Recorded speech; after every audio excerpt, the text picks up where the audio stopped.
Hello students. तो आज हम लोग यूनिट 1 यानी स्थिर विद्युत का लेक्चर 5 करने वाले हैं। क्या करने वाले हैं? यूनिट 1 यानी स्थिर विद्युत का लेक्चर 5। ठीक है। और आज का जो हम लोग का टॉपिक रहेगा वो क्या क्या रहेगा, जरा ध्यान से समझिएगा। तो सबसे पहले हम लोग पढ़ेंगे सापेक्षिक विद्युतशीलता। क्या पढ़ेंगे? सापेक्षिक विद्युतशीलता। फिर जो दूसरा टॉपिक रहेगा वो रहेगा परावैद्युत नियतांक। पिछले लेक्चर में भी हो गया था, लेकिन फिर भी इस बार भी पढ़ा देंगे। ठीक है। थर्ड जो टॉपिक है वो है सापेक्षिक विद्युतशीलता और परावैद्युत नियतांक। यानी फिर जो परावैद्युत नियतांक पढ़ाएंगे और सापेक्षिक विद्युतशीलता, उसके बीच क्या जानेंगे? संबंध। फिर हम लोग जानेंगे कूलाम के नियम का सदिश रूप। क्या जानेंगे? कूलाम के नियम का सदिश रूप। और जो हम लोग का एक और लास्ट टॉपिक रहेगा, पांचवा टॉपिक, वो रहेगा आपका कूलाम के नियम की सीमाएं। किसकी? तो सबसे पहला जो टॉपिक है वो है आपका सापेक्षिक विद्युतशीलता। सापेक्षिक विद्युतशीलता।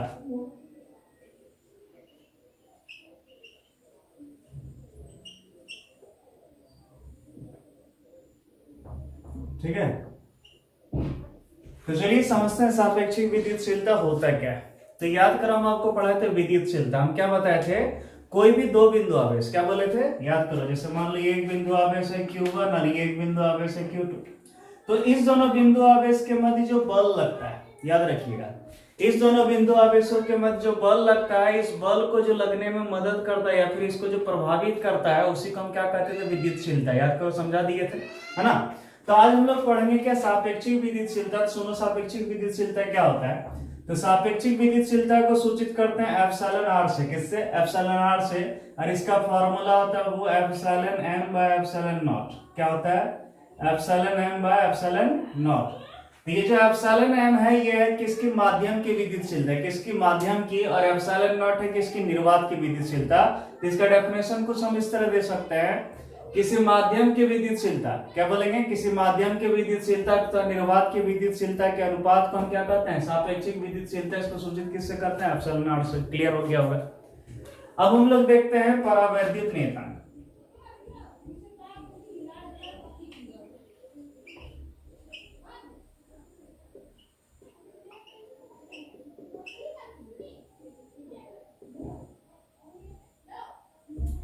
अब हम लोग देख रहे हैं परावैद्युत नियतांक। क्या देख रहे हैं? परावैद्युत नियतांक। तो समझते हैं परावैद्युत नियतांक क्या होता है। बहुत ही आसान सा चीज है। तो परावैद्युत नियतांक को सूचित करते हैं के से, स्मॉल के से। क्लियर है। और इसका फॉर्मूला होता है वो f naught by f m. क्या होता है? F naught by f m. तो जरा समझिए क्या है।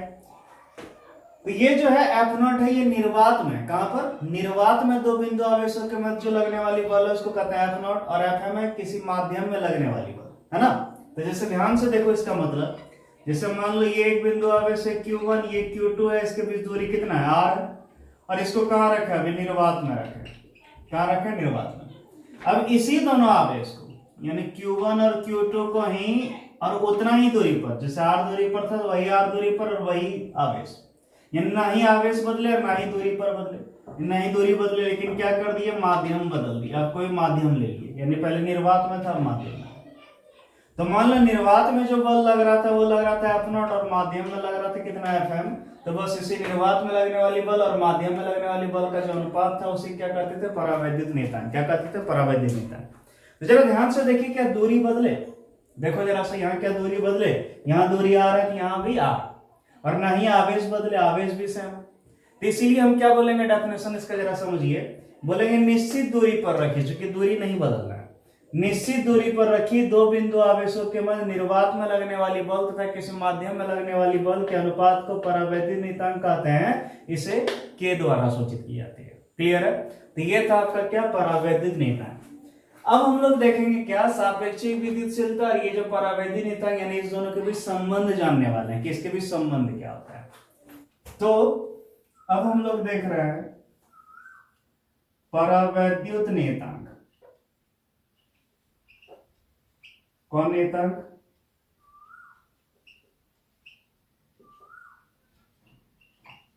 परावैद्युत नियतांक तथा सापेक्षिक विद्युतशीलता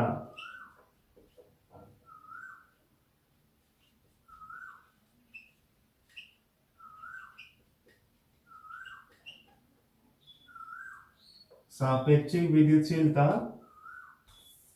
के मध्य संबंध। ठीक है, देखिए क्या है।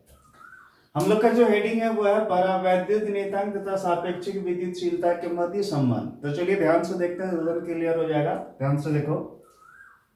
तो अब जैसा कि हम जानते हैं, बोलो परावैद्युत नियतांक। अब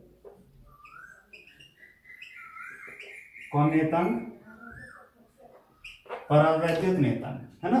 तो परावैद्युत नियतांक याद करो, K इक्वल टू क्या पढ़े, f naught by f m, अभी तुरंत पढ़ा। अब जरा ध्यान से देखिए, चूंकि ये जो एफ नॉट है ये कहाँ है, दो बिंदु आवेशों के मध्य निर्वात में लगने वाली बल। कहां पर? निर्वात में। यानी ये परावैद्युत नियतांक का फॉर्मूला था निर्वात में लगने वाली बल और किसी माध्यम में लगने वाली बल, है ना। तो ध्यान से देखिए, एफ नॉट क्या है, निर्वात में लगने वाली बल। तो इसका फॉर्मूला होगा 1/4πε0 Q1 Q2 by r square, तथा बोलो एफ एम इक्वल टू क्या होगा बाबू, 1/4πε0 Q1 into Q2 by r square. यानी ये निर्वात में लगने वाली बल होगी और ये माध्यम में लगने वाली बल। यानी दो बिंदु आवेश को जब निश्चित दूरी पर रखेंगे तो ये निर्वात में लगने वाली बल और ये माध्यम में लगने वाली बल का मान निकल गया। अब क्या करेंगे, यहां रखेंगे। इसीलिए बोलो K इक्वल टू, हम ऐसा करें एफ नॉट का वैल्यू लिखते हैं। बोलो कितना है, 1/4πε0 Q1 Q2 by r square. By है एफ एम यानी बटे में, बटे नहीं करके अगर इसको इंटू करेंगे, एफ एम का वैल्यू इंटू करेंगे तो क्या होगा, ये नीचे पलट जाएगा। तो ध्यान से देखो क्या हो जाएगा, 4πε/1 are square bye Q1 into Q2। यानी सिर्फ क्या किया, पलट दिया। अब देखो क्या क्या हुआ, 4π से 4π कैंसिल, Q1 से Q2 कैंसिल, आर स्क्वायर से आर स्क्वायर कैंसिल हो गया। अब देखो क्या बचा, तो K इक्वल टू बचा epsilon m bye epsilon naught. क्या बचा, epsilon m bye epsilon not. परंतु याद होगा आपको, epsilon m bye epsilon not जो होता है इसी को कहते हैं एप्सिलॉन r, जिसका नाम क्या है, बोलो, इसी का नाम है सापेक्षिक विद्युतशीलता। सापेक्षिक विद्युतशीलता। इसीलिए बोलो K इक्वल टू, इसके जगह epsilon m bye epsilon not की जगह क्या, एप्सिलॉन r। तो ये हो गया क्या, संबंध। तो यहां से एक चीज प्रूव हो गया कि परावैद्युत नियतांक और सापेक्षिक विद्युतशीलता दोनों का मान क्या होता है, समान होता है। क्या होता है, समान। तो याद रखिएगा, जहां पर भी परावैद्युत नियतांक है उसके जगह हम सापेक्षिक विद्युतशीलता का भी उपयोग कर सकते हैं, सापेक्षिक विद्युतशीलता की जगह इसका भी उपयोग कर सकते हैं। और एक और बात याद रखना है कि परावैद्युत नियतांक और सापेक्षिक विद्युतशीलता दोनों का कोई मात्रक नहीं होता, यानी ये विमाहीन राशि है। कौन राशि है, विमाहीन राशि। क्लियर है, तो समझ में आ गया हो। तो अब हम लोग जानेंगे अगला टॉपिक, जिसका नाम है क्या, कूलॉम के नियम का सदिश रूप। क्या जानेंगे, कूलॉम के नियम का सदिश रूप। तो चलिए देखते हैं।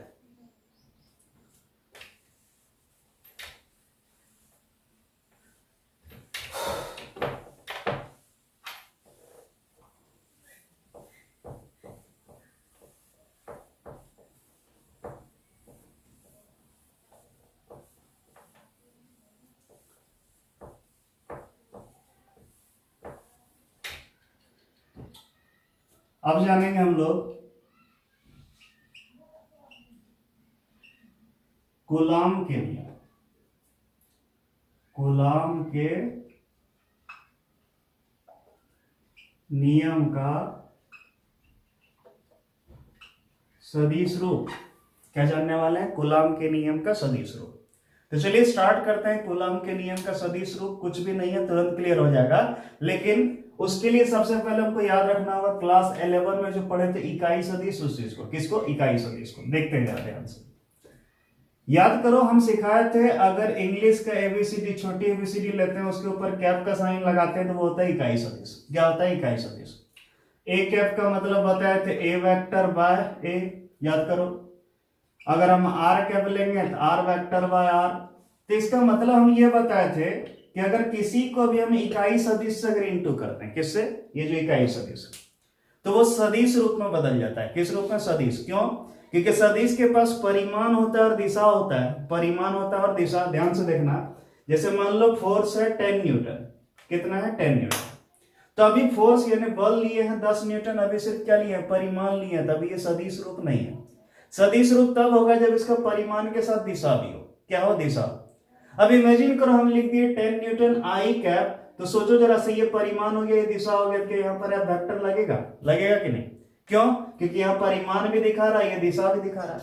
तो हम क्या देखे, इसी को जब हम इकाई सदिश से इंटू कर दिए, देखे यहाँ क्या आ गया? सदिश रूप आ गया। क्या आ गया? सदिश रूप। यानी ये बता रहा है कि बल है 10 न्यूटन और आई कैप मतलब एक्स अक्ष की ओर है। किसकी ओर? एक्स अक्ष की ओर।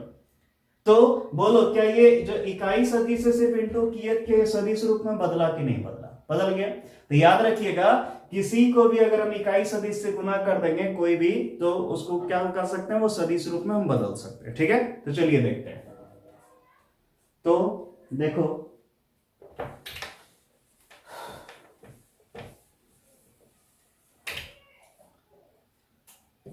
तो हम बात कर रहे हैं कूलाम के नियम का सदिश रूप। किसके? कूलाम का नियम। तो ध्यान से देखना। अब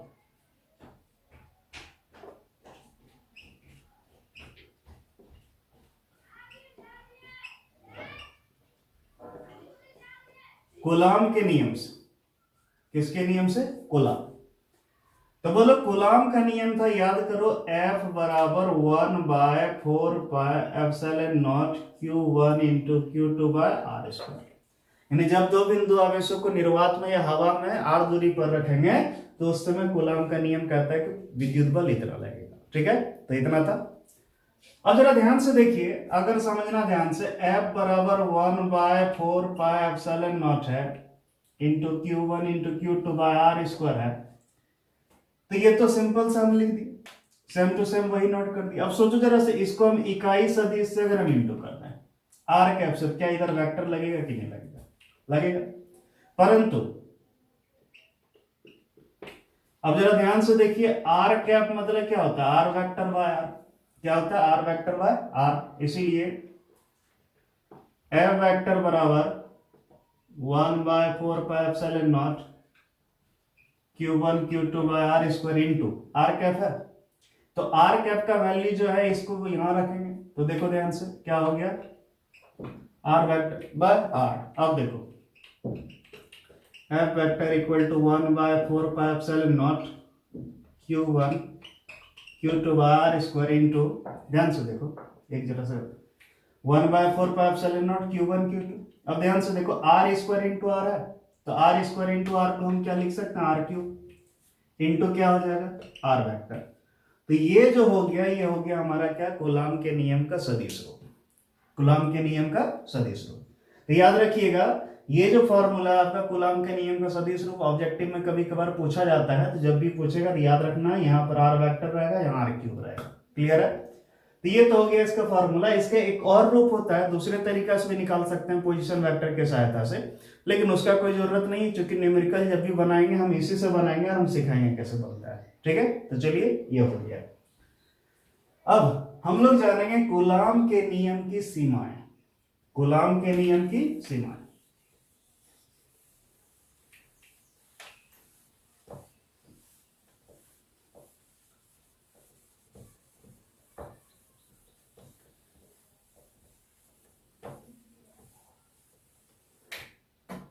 कूलाम के नियम की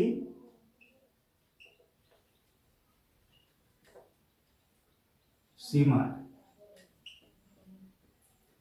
जिसको हम ये भी कह सकते हैं लिमिटेशन ऑफ कूलम्स लॉ। क्या बोल सकते हैं? Limitation of Coulomb's law. चलिए देखते हैं कूलाम के नियम की सीमाएं क्या होती है, तुरंत क्लियर हो जाएगा।